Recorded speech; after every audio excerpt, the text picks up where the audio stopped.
Hello friends, இன்னைக்கு நம்ம பார்க்க போற பதிவு என்னன்னா, உத்திரகோஷமங்கையில இருக்கிற சுயம்பு வராகி அம்மனை பற்றி தான் இன்னைக்கு நம்ம பார்க்க போறோம். யார் இந்த வராகி அம்மன்? வராகி அம்மன் சக்தி, தைரியம் மற்றும் பாதுகாப்பை குறிக்கும் சக்தி தேவியின் கோபமான வடிவம். அவள் பன்றியின் வெளிப்பாடாக கூறப்படுகிறார்.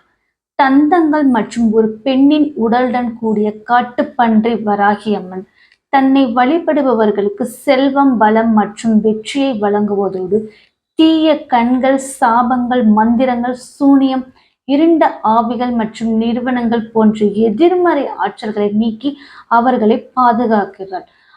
வராகி அம்மனை யார் நம்பி அவர்கள் சரணடைகிறாங்களோ அவங்கள பாதுகாக்கக்கூடிய அம்மன் தான் வராகி அம்மன். உத்திரகோஷமங்கையில சுயம்பு வராகி அம்மன் கோவில் இருக்கு.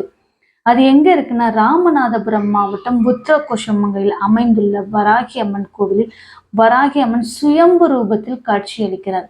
இந்த சுயம்பு விக்கிரகம் வெள்ளி கவசத்தால் மூடப்பட்டிருக்கும்.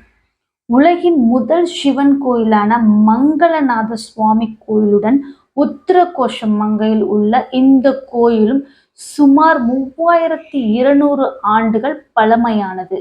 இந்த பழமையான வரலாற்று கோவிலில் வராகி அம்மன் சிறப்பு வழிபாடு நடத்தப்படுகிறது.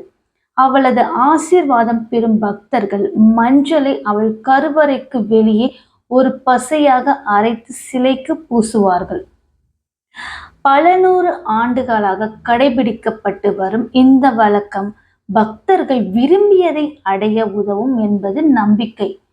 இவளின் அருளை பெற விரும்பும் பக்தர்கள் மஞ்சளை அரைத்து பச்சரிசியாக வைத்து சிலைக்கு பூசுவார்கள். இந்த வழக்கத்தை கடைபிடித்து இந்த கோவிலில் வழிபடுவதால் திருமணம் மற்றும் கர்ப்பத்தில் உள்ள தடைகள் நீங்கி அவளுடைய பக்தர்களுக்கு அதிர்ஷ்டம் கிடைக்கும் என்பது வராகி அம்மன் பக்தர்களின் நம்பிக்கை. வராகி அம்மனை நம்பி நம்ம என்ன வேணாலும் வராகி அம்மன் நம்மளுக்கு வேண்டுதலை நிறைவேற்றி வைப்பாங்க. வராகி அம்மனை வராகி அம்மன்கிட்ட வேண்டுதல் நமக்கு நல்லதாக தான் வேண்டணும். இவங்க அப்படி போகணும், இவங்க இப்படி போகணும், அந்த மாதிரி நம்ம வேண்டணும்னா அது நமக்கே திரும்ப கிடைக்கும்.